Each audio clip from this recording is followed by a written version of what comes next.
membaca zikir untuk menyempurnakan majelis ini, yaitu kita jadikan majelis ilmu. Sekali menit kita membaca satu buku yang ditulis oleh Imam Haddad rahimahullah ta'ala.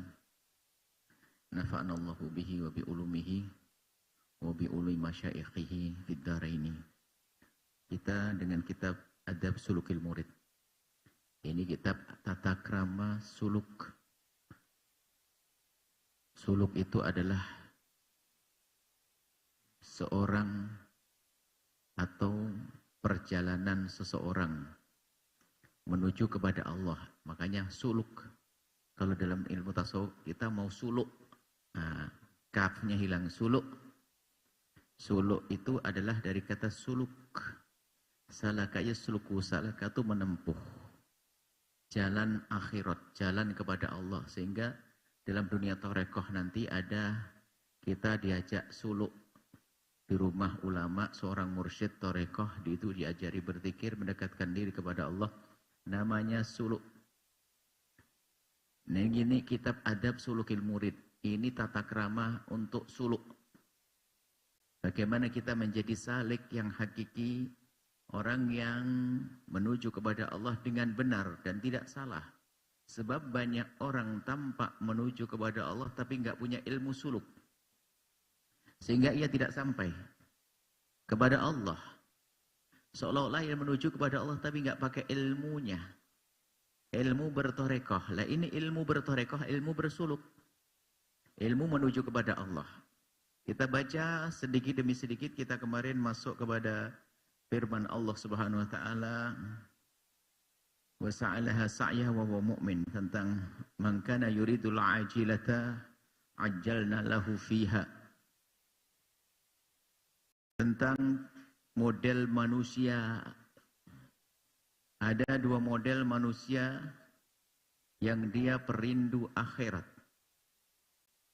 Dan ada model manusia perindu dunia. Sementara akhir dunia itu sudah dijatah oleh Allah. Sehingga kita temukan ada orang perindu dunia tapi nyungsep. Melarat ada. Tapi juga kita menemukan perindu akhirat kaya raya. Sebab urusan dunia akan diberikan kepada Allah, akan diberikan oleh Allah. Dunia ini akan Allah berikan kepada yang beriman dan yang tidak beriman. Tapi kebahagiaan di akhirat hanya diberikan untuk orang yang beriman. Sehingga manusia ada dua model, orang yang rindu akhirat dan orang yang rindu dunia. Dan orang yang rindu di akhirat itu nanti akan tampak dalam hidupnya, biarpun dia berkecimpung urusan dunia tapi perindu akhirat. Sehingga dunia yang ia kumpulkannya pun adalah untuk akhirat. Maka dia menjadi orang sukses. Menjadi orang beruntung fid dunya hasanah wa fil akhirati hasanah. Jadi biarpun dia berada di dunia dengan bergelimang harta, dia tidak tertipu. Karena dia mengerti justru dengan hartanya ini akan digunakan menuju akhirat. Maka muncullah orang-orang kaya dermawan.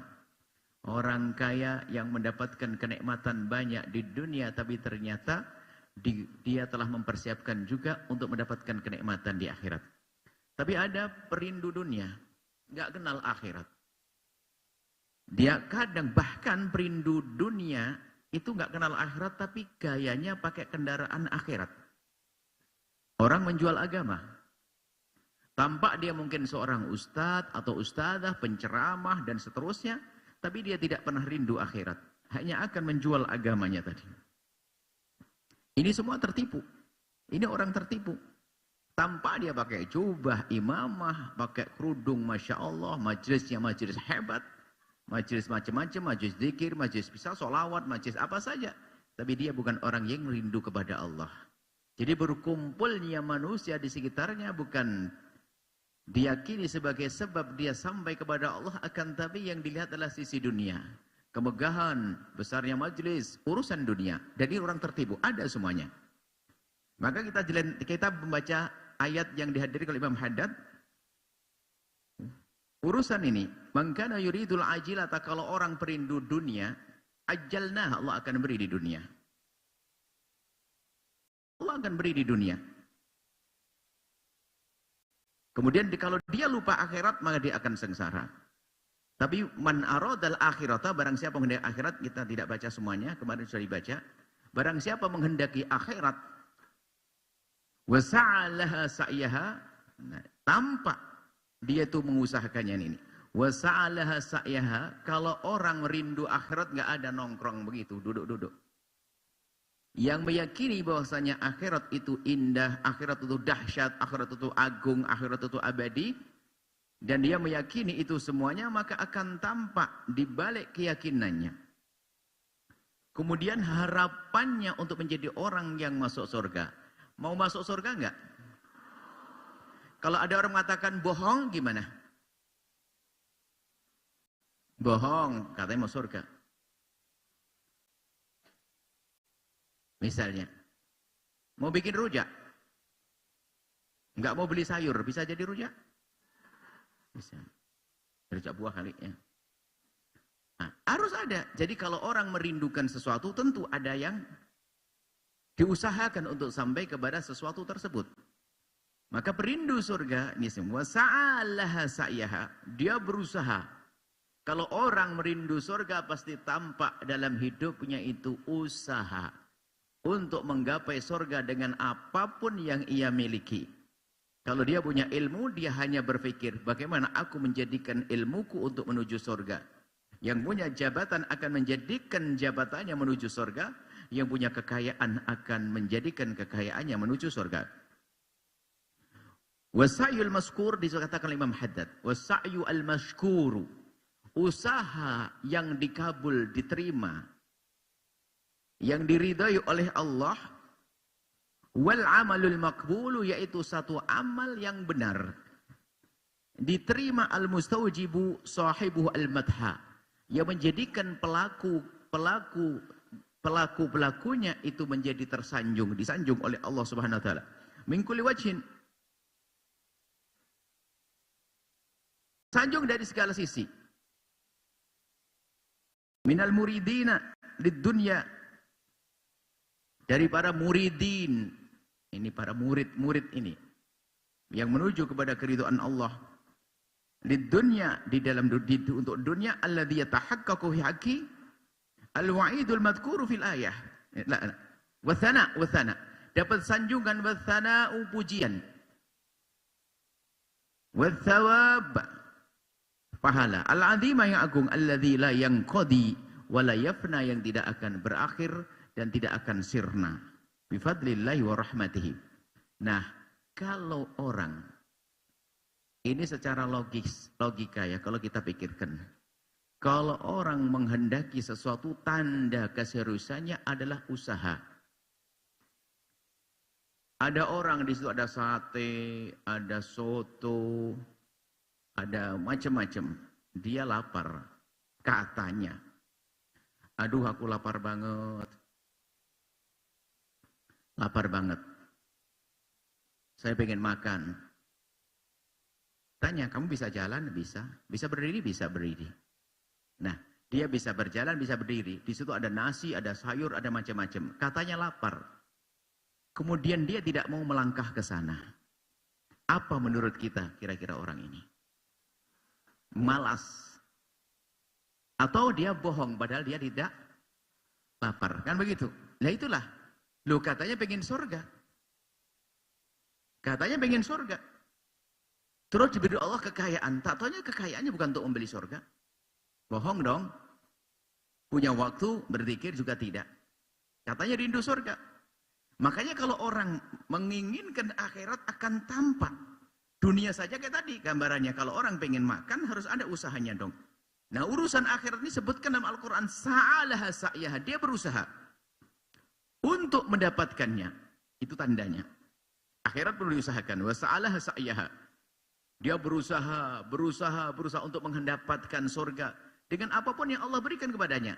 Maka nanti pada akhirnya mendapatkannya. Dan Allah sudah berjanji, walladzina jahadu fina lanahdiyannahum subulana. Yang serius kepada Allah akan disampaikan kepada Allah. Dengan kebodohan kita tentunya. Dengan kelemahan kita. Dengan kemalasan kita.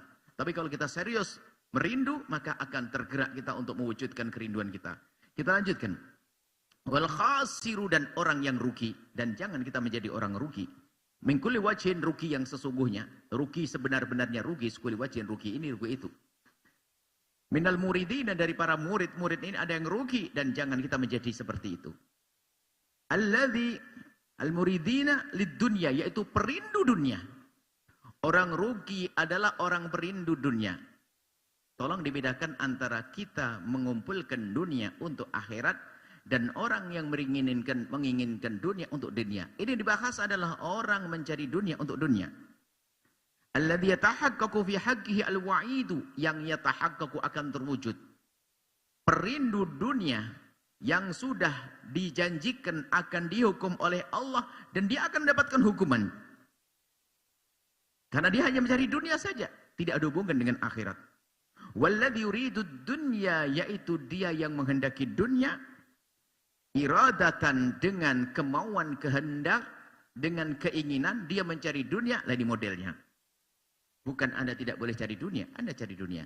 Tapi yang akan sengsara mendapatkan hukuman dari Allah adalah orang yang merindukan dunia iradatan yansa fi jambiha al-akhirata. Yaitu orang yang mencari dunia tapi lupa akhiratnya. Bukan kita dilarang mencari dunia. Kita harus wajib mencari nafkah untuk kehidupan, kesinambungan kehidupan kita. Akan tetapi ada orang yang mencari dunia lupa akhirat. Dan jangan menjadi seperti itu. Dan untuk ingat akhirat itu mudah. Dan sangat mudah. Dalam bermacam-macam keadaan. Dan ibadah kepada Allah ini termasuk kasih sayang Allah kepada hambanya. Mendekat, dan ibadah kepada Allah tidak satu model. Coba kalau ibadah hanya sholat saja, pusing kita. Ternyata zikir ada, sholawat ada puasa ada sedekah ada. Sehingga Allah warna-warnikan bentuk ibadah ini karena Allah tahu kalau kita tuh suka bosan. Sehingga yang bosan dengan ibadah ini bisa ibadah dengan yang lainnya. Bermacam-macam model ibadah bisa dihadirkan. Nah ini, orang yang merindukan dunia untuk dunia, itulah orang yang mendapatkan kesengsaraan. Fala yu'minu biha, mungkin dia adalah tergolong orang yang tidak beriman kepada akhirat. Maka dia ngejar dunia, maka yang ia dapat adalah urusan dunia.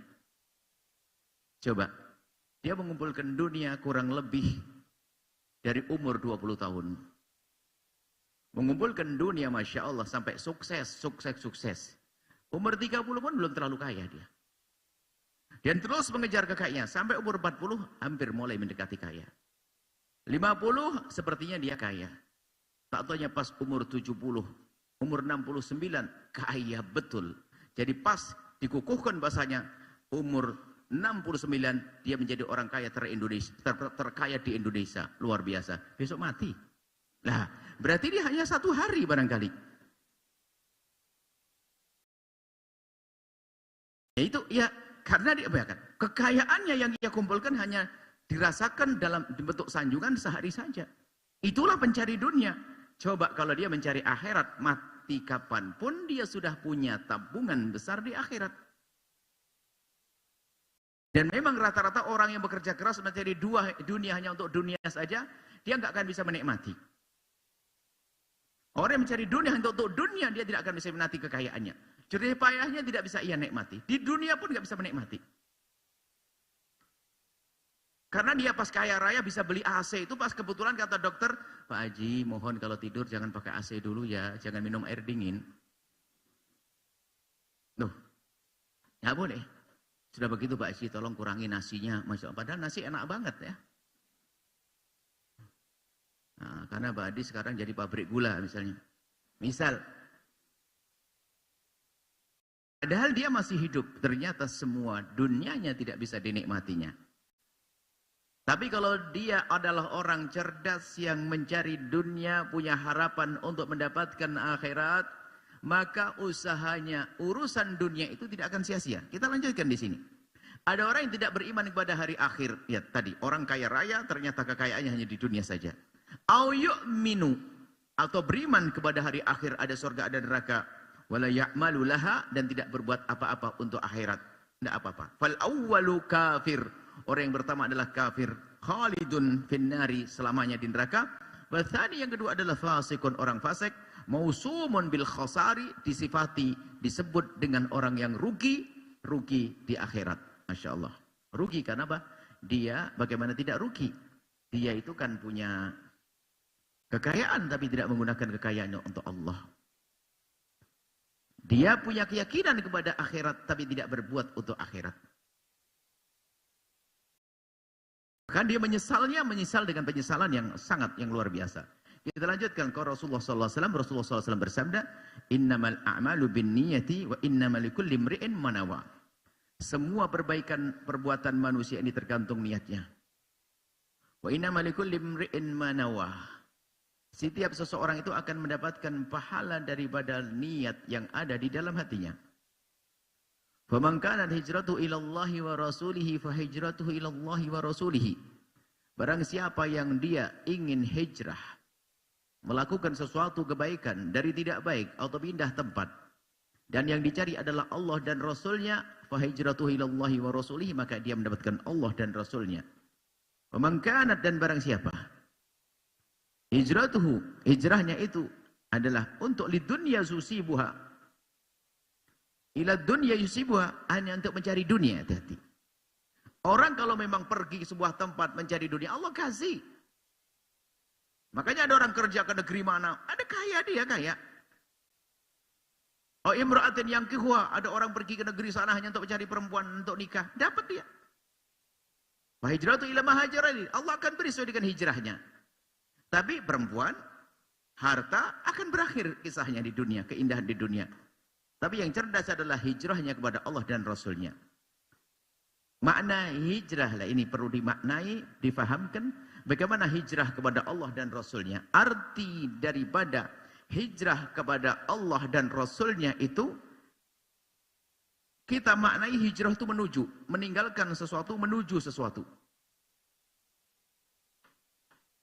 Dengan sesuatu. Jadi yang di bawah, yang dijadikan bahan hijrah itu bisa dirinya, hartanya, tahtanya, perilakunya, profesinya, dan bermacam-macam keahliannya. Bisa dihijrahkan dibawa menuju kepada Allah Subhanahu wa taala. Karena semua aktivitas ini membawa kita. Seorang pejudi dengan judinya membawa ke neraka loh ya. Seorang beli mobil yang biasa digunakan untuk mabuk, berzina, dia akan membawa mobilnya ke neraka. Karena dia, ya itu akan membawa ke neraka. Tapi kalau orang yang punya kesadaran bahwa semua yang Allah berikan kepada seorang hamba itu sesungguhnya ada pesannya yang berbunyi. Ada pesannya. Jadi harta yang Allah berikan kepada Anda itu ada pesannya. Harta yang Allah berikan kepada Anda ada pesannya. Pesannya itu begini. Kalau dibahasakan dengan bahasa manusia begini. Hei hambaku, aku kirim kepadamu harta, ayo cepat kau menuju kepadaku. Hei hambaku, aku beri engkau tahta, dengan tahtamu ini ayo menuju kepadaku. Semua karunia yang Allah berikan kepada kita itu sesungguhnya adalah untuk kita menuju kepada Allah dengan cepat. Cuman kadang kita terlena, kita lupa. Makanya yang lupa akan karunia namanya tidak bersyukur. Dan kalau tidak bersyukur menuju pada murka Allah. Maka pandai-pandailah bersyukur. Gambaran sederhananya adalah Anda merindukan sahabat Anda atau anak Anda yang ingin Anda melihat wajahnya. Tapi dia sepertinya memang tidak punya kendaraan untuk datang. Lalu Anda kirim mobil dengan sopirnya. Lalu Anda sampaikan, nak ini aku kirim mobil, kau cepat ke abinya, ke abah kangen pengen lihat kamu nak. Betul, mobil diantarkan pada sang anak. Setelah itu sang anak ngapain? Muter-muter mobilnya dibacok keliling, risau sana kemari, nggak sampai ke ayahnya. Kira-kira ayah marah atau tidak? Marah. Itulah gambaran manusia yang diberi oleh Allah karunia untuk menuju kepada Allah tapi tidak sadar lalu menggunakan karunia itu untuk selain Allah, maka Allah murka. Ayo tengok diri masing-masing, apa yang Allah berikan kepada Anda. Kita semuanya punya keyakinan akan adanya surga, akan adanya akhirat. Kalau kita kaya di dunia lalu kaya di akhirat, itulah Rabbana atina fid dunya hasanah wa fil akhirati hasanah. Akan tapi ketahuilah, walal akhiratu khairun laka minal ula. Kita harus yakin bahwa kehidupan di akhirat adalah kehidupan yang lebih dahsyat, lebih agung, abadi. Maka kayalah di akhirat. Sehingga dengan apa yang Allah berikan kepada kita, kita akan mengusahakannya untuk menjadikan kita kaya di akhirat. Kita baca. Akhbar Rasulullah, bagi Nabi memberikan kabar, annahu sesungguhnya la amala, tidak ada amal perbuatan yang diterima oleh Allah illa an niyatin, kecuali ada niat. Niat itu maksud ketulusan di dalam. Karena apa? Orang berbuat baik bukan semuanya karena Allah. Kenapa kamu kok sedekah banyak bangun masjid? Apakah niatmu apa? Lesannya ngomong, ya pengen Allah, karena Allah. Tapi yang akan dilihat oleh Allah bukan yang di lesannya, di hatinya. Di hatinya apa? Kenapa bangun masjid sebanyak-banyaknya? Dia berkata, ya saya kan orang kaya, biar dibilang saya orang paling dermawan di sini dong. Orang kaya kok. Berarti niatnya bukan karena Allah. Dia berderma tapi bukan karena Allah.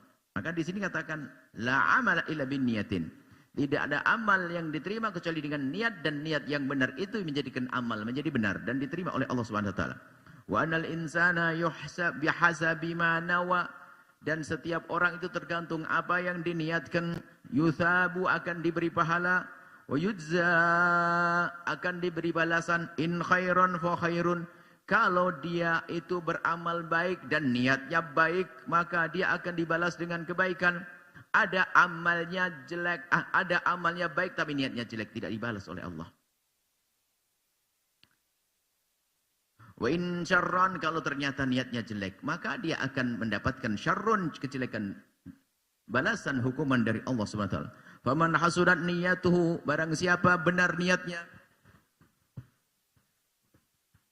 Faman hasunat niyatuhu, barang siapa niatnya benar, maka hari ini kita perlu menata, karena di awal-awal kita mengadakan sholawat di sini. Niat. Faman hasunat niyatuhu, barang siapa yang niatnya benar, hasuna amaluhu, maka pasti amalnya baik. Kalau amalnya nggak baik, pasti niatnya nggak benar. Oh, niat itu suara dari hati. Niat yang sesungguhnya. Orang dia lapar, kemudian dia niat ngambil nasi, ngambil di piring, lalu sudah disiapkan dengan sayur segar dengan lauknya. Nah, kalau niatnya itu benar, pasti setelah di piring akan dimakan. Tapi kalau niatnya nggak, memang bukan untuk itu, ya nggak akan. Dia ngambil piring pura-pura saja. Kalau niatnya memang karena Allah, dia akan terus melakukan kebaikan itu karena Allah. Niatnya baik, pasti baik. Sampai dikatakan, jika ada orang niat baik, lalu dia mampu melakukan kebaikan tersebut, kemudian dia tidak mau melakukannya, maka itu menunjukkan kalau niatnya bohong. Wa man khabutha niyatu, barang siapa yang jelek niatnya, khabutha amaluhu, maka akan jelek amalnya. La muhalata, mau tidak mau. Wa in kana fi surati tayyiban, biarpun tampaknya dia melakukan kebaikan, kalladzi ya'malus solihati, seperti orang-orang yang melakukan bentuk amal-amal solehat. Tasannu'an, tapi hanya pura-pura saja. Lil makhlukin, untuk makhluk. Banyak orang berbuat. Maka wahai para perindu ridha Allah yang hadir di majelis ini, tolong hadirkan niat yang tulus. Kita hadir di majelis solawat, majelis zikir di sini, majelis rotib. Kemudian majelismu, tolong niatnya karena Allah. Bukan hanya kita bangga-banggaan, wah aku anggota majelis taklim, aku sudah bisa pengajian sana sini. Kadang-kadang hanya pengen disanjung oleh tetangga kalau dia ahli pengajian. Di saat disebut, Masya Allah ibu ini pengajiannya luar biasa. Tidak ada pengajian dimanapun kecuali dia datang, bangga dia. Bukan karena Allah lagi. Kita ingin menghadiri tempat ini karena Allah. Luar biasa. Ini jumlah yang Masya Allah. Dan kita ini saling melengkapi. Kalau satu orang dapat pahala, dua lebih gede lagi pahalanya. Kemudian syiar begini ini menjadi pahala lebih sempurna buat kita. Tolong diniatkan yang benar, niat karena Allah Subhanahu wa taala. Ini masih permulaan, dan kemudian tanda ketulusan ini tadi disebutkan, kalau sudah niat benar dia akan mewujudkan niatnya. Dan tanda orang ikhlas, catat ini saja, kalau dipahami akan aman dalam di majelis ini. Tanda orang ikhlas di tempat yang seperti ini, yang pertama adalah istiqomah. Karena istiqomah itu atas dasar keyakinan bahwa di tempat tersebut ada sesuatu. Seperti yang kerja di pabrik rotan itu istiqomah, berangkat pagi pulang sore karena dia yakin di akhir bulan dapat sesuatu. Gaji. Di saat bosnya bilang bulan ini nggak ada gaji, pasti nggak akan mau datang. Sekarang pertanyaannya, apakah Allah nggak mampu memberikan pahala untuk Anda? Sangat mampu. Lalu kenapa kok majelis kita sering menghadiri tempat yang mulia itu hanya semau kita, bukan dalam irama rindu? Makanya tanda ikhlas yang pertama adalah istiqomah. Harus istiqomah. Bahkan jadikan ini adalah satu kegiatan yang nomor satu. Baru Anda akan merasakan kelezatan. Pastikan hari ini. Nomor satu kan majelis ini. Ujian, apalagi majelis bulanan. Mingguan saja harus istiqomah kok. Apalagi sifatnya bulanan. Artinya begini, ini ujian. Mungkin tantangannya nanti adalah ada orang bilang, ngajak bisnis kepada Anda, Ibu, kita mau ngobrol diskusi, kami mau beli barang Ibu, kami borong deh semuanya, harganya berapa? Wah, Anda membayangkan dengan menjual barang tersebut, keuntungannya mungkin ratusan juta, oke. Cuma, pas kebetulan hari akan bertemu dengan pembeli ini, pas hari majelis ini. Di bulan depan. Bulan depan tanggal apa? Tanggal berapa kira-kira? 19. Oke, tak tahu aja Ibu, tanggal 19. Kalau Anda tiba-tiba, wah, kalah, ya deh, nggak usah ngaji deh. Anda sudah runtuh saat itu. Anda yang merubah, Pak, Bu, kan dia mau belanja barang Anda itu pasti ada hajat juga. Tanggal 11 saya ada pengajian, tidak bisa dilupakan, tidak bisa ditinggalkan. Tapi gimana? Diusahakan dong, ayo bagaimana? Anda mengusahakan. Kalau perlu, Ibu ikut saya deh. Waduh, tambah. Habis majelis nanti kita ngobrol diskusi bisnis.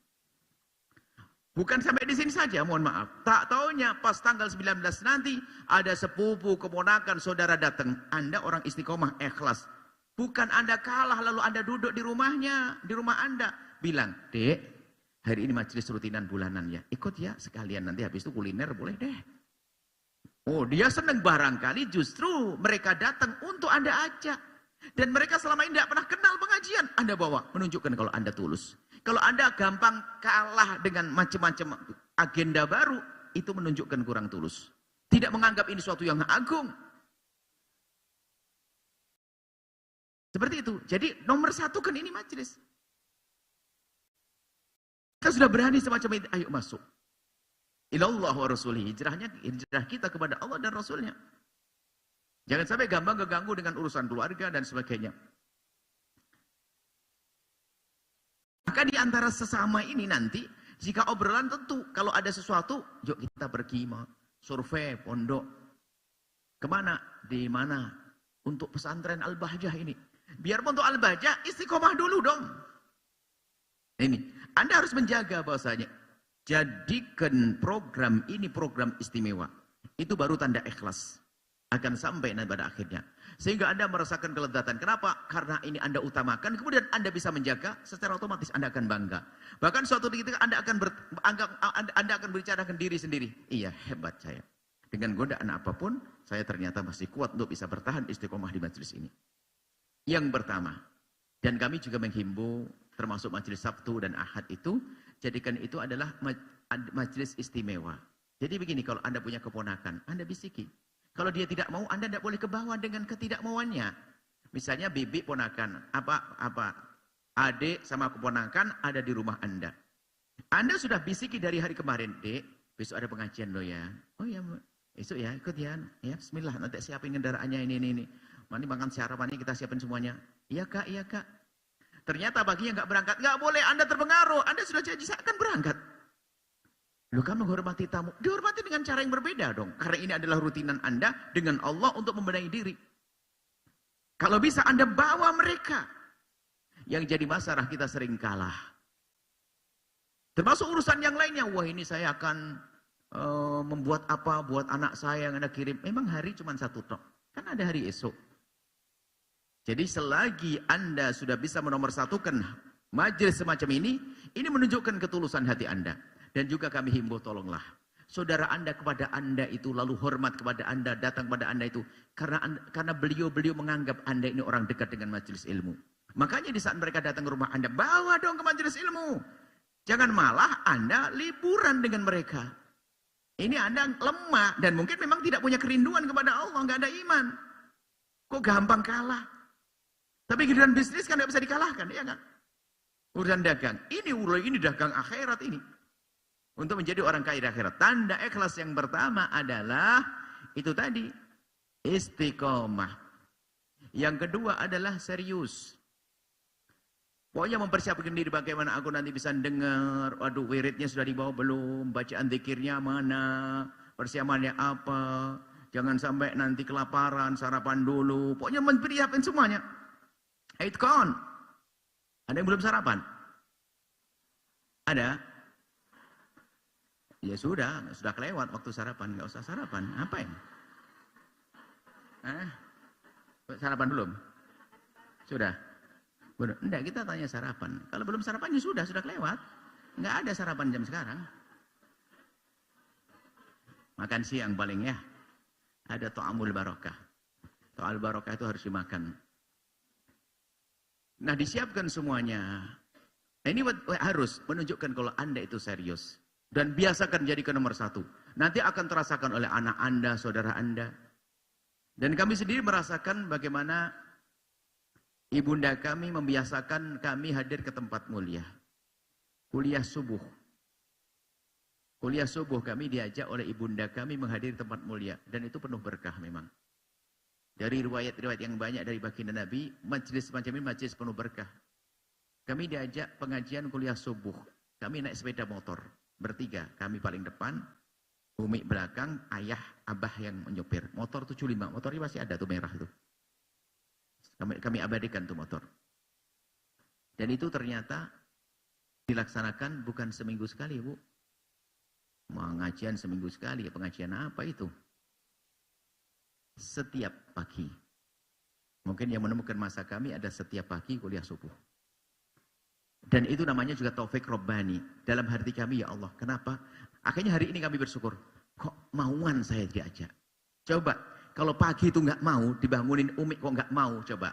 Berarti kami tidak ikut kuliah subuh. Kalau sudah kami nggak ikut, pasti Umi juga nggak ikut. Wong anak kakak pada di pondok, ini pada nggak ada di rumah. Berarti tinggal satu keluar. Nggak mungkin Umi kuliah subuh. Kalau kami tidak kuliah subuh. Kalau sudah Umi tidak kuliah subuh, Abah juga ikut tidak kuliah subuh.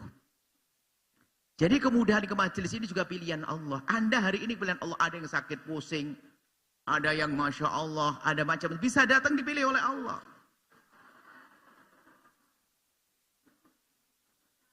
Nah, diganti sayang, apa-apa nanti diganti. Yang ganti ibunya nanti. Masya Allah, boleh diganti. Anak kecil nanti takut nangis. Jadi seperti itu. Dan Alhamdulillah, makanya setelah ini kami baru merasa. Itu namanya yang sering disebut dengan taufik Rabbani, bimbingan Allah tanpa kita rencanakan. Kalau seandainya kami bayangkan sekali saja, kalau kami tidak mau Mbak Lelo, nggak mau kuliah subuh, pasti Umi tidak akan. Karena sebelum subuh berangkatnya. Sholat subuh di majelis, dan kami selalu di sop pertama kata Umi. Sehingga kalau kita telat tuh suruh nunggu, sebab kiai itu paling belakang, datangnya paling belakang.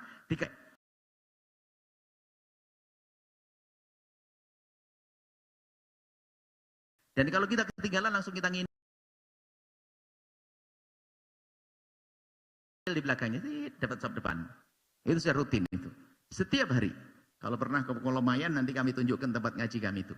Sampai itu berapa tahun karena usia SD, baru masuk SMP, karena SMP kadang sekolahnya harus berangkat sore, berangkat macam-macam, itu akhirnya sering terganggu waktu masuk SMP. Setelah itu masuk pondok. Maksud kami apa? Kemudahan Anda menghadiri majelis ilmu semacam ini adalah pilihan Allah. Hari ini Anda harus menyadari kalau Anda dipilih oleh Allah. Maka syukuri nikmat ini agar bisa menjadi ahli istiqomah. Yang sebulan sekali, Alhamdulillah. Kalau belum bisa yang lainnya. Nanti ditingkatkan, bulanan ini kita istiqomahi, nanti tambah Sabtu Ahad. Istiqomah. Cari duitnya masih banyak waktunya. Cuman kadang-kadang orang itu membingungkan. Mestinya kalau orang semakin banyak duitnya, kita semakin banyak waktu kan? Gitu kaidahnya ya. Kadang-kadang godaannya. Kalau sudah mulai banyak duitnya, itu semakin tidak punya waktu. Itu godaan syaitan. Sehingga Anda insya Allah istiqomah di majelis ini. Mungkin sampai di sini dulu. Kita lanjutkan apa setelah ini, Yus? Selesai doa. Doain siapa? Doain. Baik. Masya Allah. Ini rutin. Insya Allah. Harus ada kesepakatan. Jadi ibu-ibu, ini adalah Dalail Khairat, baca sholawat. Luar biasa. Ini sifatnya belajar. Nanti kami akan masukkan. Kalau sudah siap, ibu baca bisa setiap hari di rumah masing-masing. Tapi awal-awal okelah, sebulan sekali.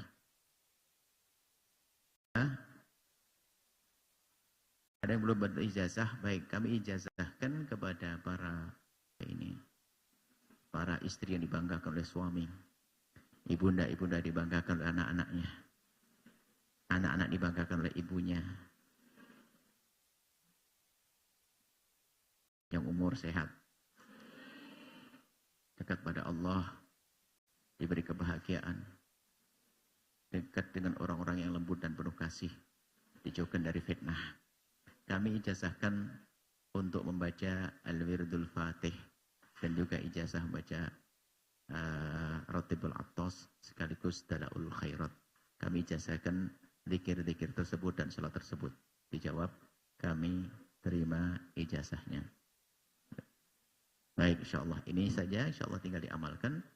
Tinggal nyambung nanti, Ratib Attas, wirid banyak. Hanya mungkin ibu sudah tahu ya, cara membacanya. Kalau Wirdul Attas bebas. Siang, pagi, habis maghrib, habis isya setiap hari. Cuman tadi ada Wirdul Fatih itu lebih pendek. Itu memang biasanya.